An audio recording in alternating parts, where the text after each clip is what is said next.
कवि स्निग्धा त्रिपाठी बतीघर कविता संकलन गोटे कविता पुओ माने कांदंतिनी भाग 1। किए कहला ए पुओ माने कांदंतिनी?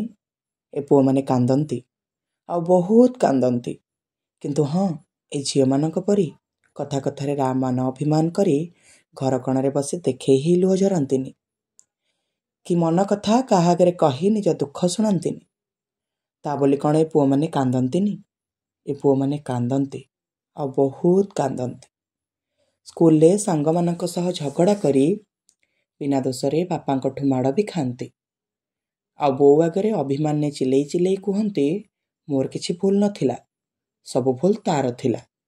हेले बापा किछि न बुझी न सुझी मते आसी खाली मारी पकेबे।